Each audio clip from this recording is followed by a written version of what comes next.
श्रियकान्ताय कल्याणनिधये निधयेतिनाम् श्रीवेङ्कटनिवासाय श्रीनिवासाय मङ्गलम् लक्ष्मी सविभ्रमालोकसुभ्रूविभ्रमचक्षुषे चक्षुषे सर्वलोकानां वेङ्कटेशाय मङ्गलम्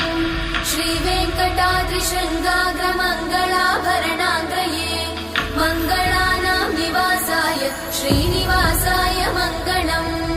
सर्वावयव सौन्दर्य सम्पदा सर्वचेतसां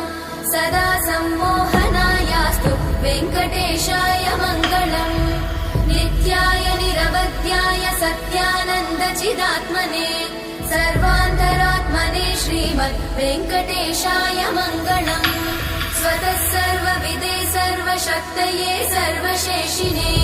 सुलभाय सुशीलाय वेङ्कटेशाय मङ्गलम्